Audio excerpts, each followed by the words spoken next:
Hello dear students, हम बात कर रहे थे यहाँ पे एनपीओ की, जिसका नाम क्या था, नॉन ट्रेडिंग ऑर्गेनाइजेशंस। तो मैंने आपको इसमें बताया था कि नॉन ट्रेडिंग ऑर्गेनाइजेशंस में हमने क्या क्या डिस्कशन किया, इस चैप्टर का मीन क्या था, इस चैप्टर को रखने के पीछे हमारा ऑब्जेक्ट क्या है, इसमें कौन कौन से अकाउंट बनाए जाते हैं। तो लगभग हमारा ये चैप्टर खत्म हो गया। इसमें मैं खाली एक एग्जाम्पल कराऊंगा।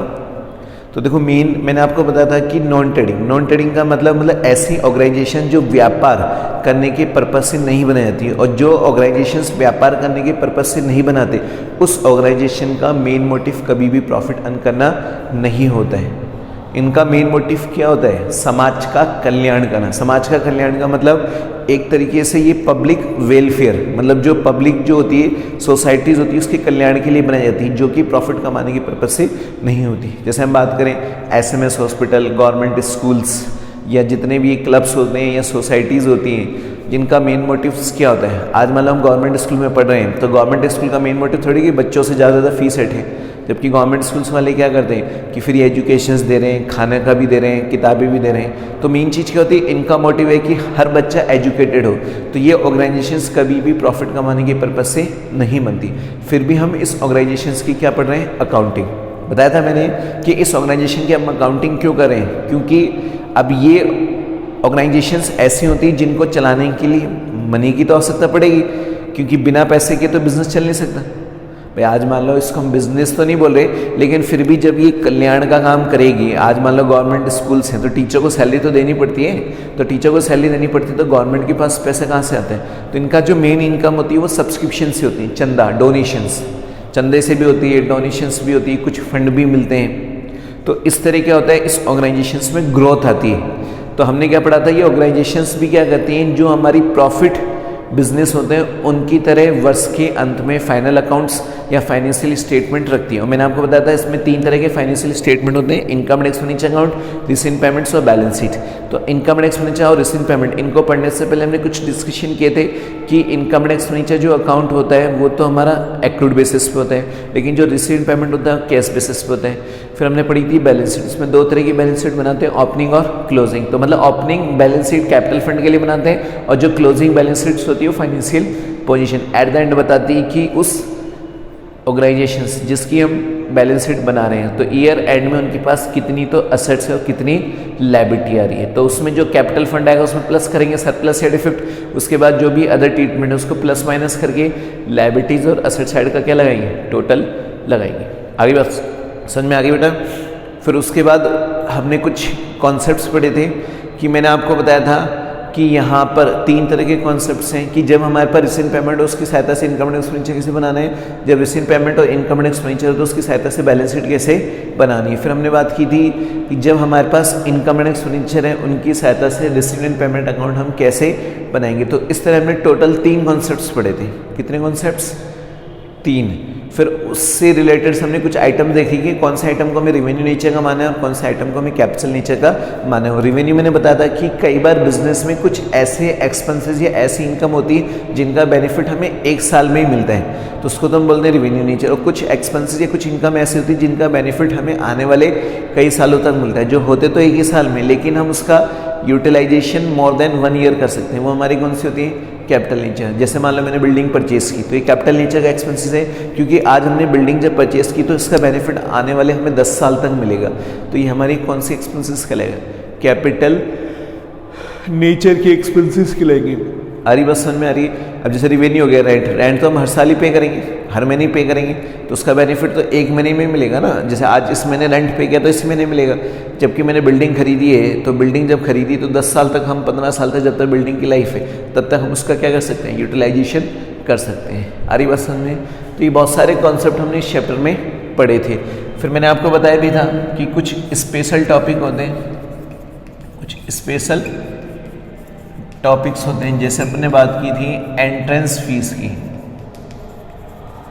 तो एंट्रेंस फीस में 2 चीज़ थी कि इसको रिवेन्यू माने या फिर कैपिटल नेचर का। मेन चीज़ ये आ रही थी कि इसको रिवेन्यू माने या फिर कैपिटल नेचर का। तो मैंने आपको बताया था अगर सवाल में कुछ नहीं कहता है तो उसको रिवेन्यू माना है, और जब रिवेन्यू मानेंगे तो हमने बात की थी इसको फिर हम कहाँ दिखाएंगे, इनकम एंड एक्सपेंडिचर अकाउंट के क्रेडिट साइड में, क्योंकि ये as a part of income है। तो ये हमारी इनकम का पार्ट हो गया था। अगर मान लो हम इसको कैपिटल नेचर का मानते हैं, तो कैपिटल नेचर का मानते हैं तो सोन इन किस में दिखा देते हैं, बैलेंस शीट, लायबिलिटी साइड। और लायबिलिटीज साइड में जो कैपिटल फंड है, तो कैपिटल फंड में हम क्या करेंगे, प्लस करके शो करेंगे। तो लायबिलिटी साइड में हमारा जो कैपिटल फंड है उसमें प्लस करेंगे, जिसे हम सरप्लस या डिफेक्ट ऐड करते हैं। बाकी रिसीव पेमेंट में तो बात ही नहीं करनी, क्योंकि इसमें दोनों तरह के नेचर आते हैं, चाहे रिवेन्यू चाहे कैपिटल, लेकिन इसमें वही आते हैं जो एक्चुअल में प्राप्त होता है। अब एंट्रेंस फीस जो एक्चुअल में प्राप्त हो रही है वही आ रही। तो ये था एक मेन टॉपिक एंट्रेंस फीस का। ये रिवेन्यू जब तक कुछ नहीं कहता सवाल में, तो रिवेन्यू नीचे माना है। जब सवाल में स्पेशली मेंशन है कि भाई इतना % आपको कैपिटलाइज मानना है, तो या पूरा 100% कैपिटलाइज मानना है, तो 100% कैपिटलाइज मानेंगे तो इनकम एंड एक्सपेंडिचर में कुछ नहीं आएगा। फिर हमने पढ़े थे कुछ स्पेसिफिक फंड, और मैंने आपको बताया भी था कि कई बार क्या होता है कि कुछ स्टॉक्स, मतलब कुछ मटेरियल, कुछ स्टॉक्स या कुछ स्टोरेज ऐसी होती हैं जो कंज्यूमेबल नेचर की होती है, जिसमें आपको ओपनिंग एंड क्लोजिंग स्टॉक्स दे रखा होता है। तो ऐसी स्थिति में इनकम एंड एक्सपेंडिचर में वही आइटम बताएंगे जो कंज्यूमेबल नेचर की होंगी। जैसे अपन बात कर रहे थे ना स्टेशनरी की, किसकी बात कर रहे थे हम, स्टेशनरी की।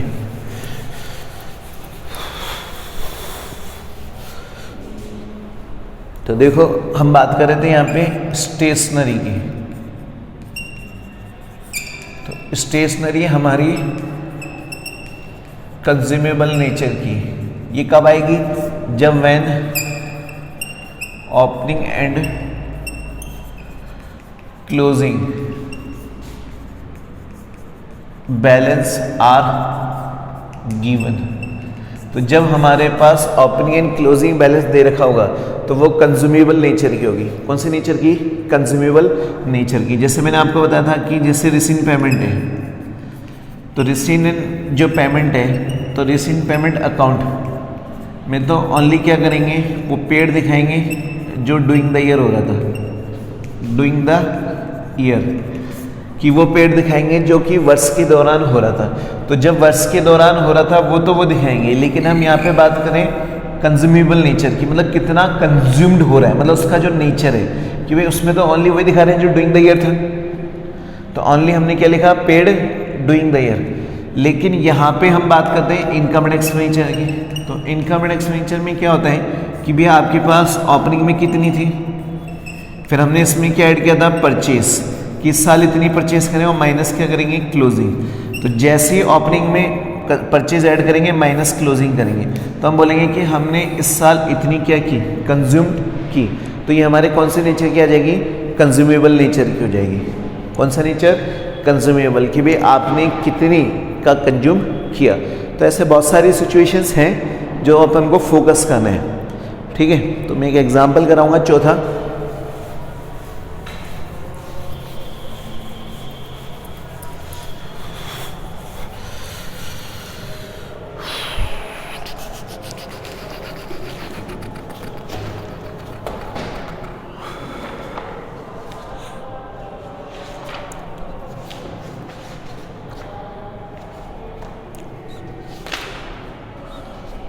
तो बेटा अपना एक एग्जाम्पल चौथा देखेंगे। तो एग्जाम्पल चौथा मैंने आपको बताया था कि जैसे मान लो परचेस एंड हमारे पास जो सेल ऑफ होती है, कौन सी, फिक्स एसेट्स। तो फिक्स एसेट्स की बिक्री और फिक्स एसेट्स को खरीदने से जो मनी मिल रही है उसको तो हम क्या दिखाते हैं, रिसीव्ड्स एंड पेमेंट अकाउंट में। लेकिन बट जो डेप्रीशिएशन चार्ज कर रहे हैं ऑन असेट्स पे, और जो हमारे पास प्रॉफिट या लॉस हो रहा है of sale of fix assets, कि मैंने आपको बताया था कि अगर हम किसी एसेट्स को बेचेंगे तो बेचने से जो भी प्रॉफिट या लॉस होता है, या फिर हम जो भी डेप्रिसिएशन चार्ज करते हैं ऑन असेट्स को, इसको हम ओनली कहाँ दिखाते हैं, इनकम एंड एक्सपेंडिचर में। ध्यान देना, असेट्स को बेचने, असेट्स को खरीदने से जो पैसा आ रहा है वो कभी भी वो इनकम एक्सपेंडिचर में नहीं जाएगा, क्योंकि वो कैपिटल नेचर की रिसीव्ड है, वो कैपिटल नेचर का एक्सपेंडिचर है। क्यों? क्योंकि हम उस असेट्स को बेचें जो बिजनेस में लॉन्ग टाइम तक की यूज आ रही, तो उससे जो इनकम होगी वो कभी भी रेवेन्यू नेचर की इनकम नहीं होगी, हर साल थोड़ी होगी। ये एक तरीके से एबनॉर्मल इनकम होगी। एबनॉर्मल का मतलब नॉन ऑपरेटिंग इनकम्स हो गई, अपने पढ़ा था ऑपरेटिंग इनकम रेशियोज के अंदर। तो इस तरह जो होगी, तो यहाँ पे अगर परचेज कर रहे हैं या सेल कर रहे हैं ऑफ किसको, फिक्स एसेट्स को, अगर अपन फिक्स एसेट्स को परचेज करते हैं या सेल करते हैं तब तो वो रेवेन्यू, वो कैपिटल नेचर की रिसीन पेमेंट में तो जाएगी, लेकिन इनकम एक्सपेंडिचर में उन पे लगने वाले डेप्रिशिएशन, उनको बेचने से जो भी प्रॉफिट या लॉस होता है वो ही शो करते हैं और कुछ भी शो नहीं करते। तो अपना चौथा एग्जांपल यही है कि हमारे पास कोई फर्नीचर था, उस फर्नीचर को हमने बेचा। तो उसको मैं दो तरीके से बताऊंगा, एक तो अकाउंट के थ्रू और एक वैसे बताएंगे। तो आपको थोड़ा सा ध्यान से समझना है। हम बात करेंगे चौथे एग्जाम्पल की। तो हम बात करेंगे चौथा एग्जाम्पल जो पेज नंबर 310 पे। तो देखो चौथा एग्जाम्पल क्या कर रहा है, फ्रॉम द फॉलोइंग इन्फॉर्मेशन, मतलब जो भी इंफॉर्मेशन दे रखी थी, how the information related to furniture will be shown in income expenditure account 31/2017 balance sheet. मतलब हमें क्या करना है कि हमारे पास कुछ इन्फॉर्मेशन है फर्नीचर से रिलेटेड, तो हमें बताना है कि फर्नीचर से रिलेटेड कौन सी इन्फॉर्मेशन को तो हम इनकम एक्सपेंडिचर में बताएंगे, जो 31/2017 को समाप्त हो रहा है, कौन सी इन्फॉर्मेशन बैलेंस शीट में दिखाएंगे। ठीक है, तो ये कह रहा है ऑन दैट डेट, उस दिन opening balance sheet of furniture,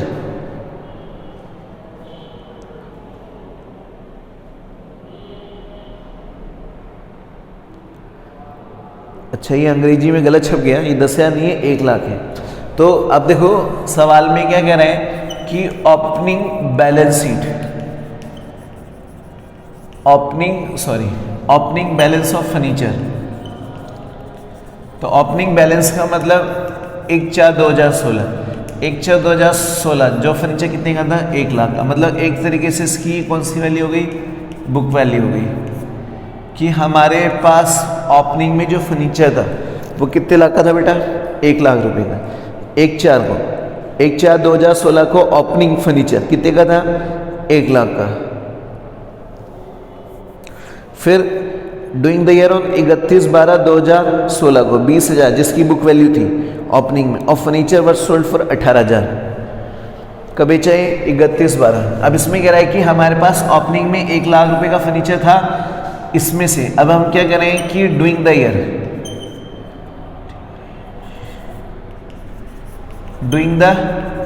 year furniture was sold 31/12/2016। हमने क्या लिखा, doing the year furniture was sold, मतलब वर्ष के दौरान जो फर्नीचर था उसको हमने बेच दिया ऑन 31 मार्च 2016 को 18,000 में, जिसकी बुक वैल्यू कितनी थी, 20,000 रुपये, जिसकी बुक वैल्यू कितनी थी, 20,000 रुपये। तो कहने का मतलब 20,000 रुपये की बुक वैल्यू का फर्नीचर हमने 18,000 रुपये में बेच दिया। तो हमारे पास ओपनिंग बैलेंस कितना था, 1 लाख रुपये का। फिर डूइंग द ईयर मतलब वर्ष के दौरान जो फर्नीचर था वो कितने का था, 20,000 रुपये की बुक वैल्यू का फर्नीचर हमने 18,000 में बेच दिया, और जो ये बुक वैल्यू है वो ओपनिंग की है। तो इसका मतलब हमने कितने महीने काम किया होगा, तो 6 महीने, 6 महीने यूज करने के बाद, 9 महीने, क्योंकि हम बेच रहे कब है, 31/12 को। तो अप्रैल, मई, जून, जुलाई, अगस्त, सितंबर, अक्टूबर, नवंबर, दिसंबर, तो 9 महीने। तो 9 महीने यूज करने के बाद हमने उसको 31/12/2016 को 18,000 में बेच दिया। तो इसका मतलब 9 महीने यूज किया ना, तो 9 महीने उस संपत्ति को यूज करने के बाद हमने उसको 18,000 में सोल्ड कर दिया, कि हमारे पास ओपनिंग में इतने फर्नीचर थे 1 लाख के, फिर हमने वर्ष के दौरान 18,000 रुपये का फर्नीचर बेच दिया, जिसकी बुक वैल्यू कितनी थी, 20,000, और ये बुक वैल्यू थी ओपनिंग में। तो इसका मतलब 6 महीने का डेप्रिशिएशन लेस करने के बाद हम चेक करेंगे कि कितना प्रॉफिट आ रहा है, कितना लॉस आ रहा है। ठीक है, फिर new furniture was purchase on 1/10/2016, हमने एक और नया फर्नीचर खरीदा 25,000 रुपये में। तो इसका मतलब 1 अक्टूबर 2016 को द न्यू फर्नीचर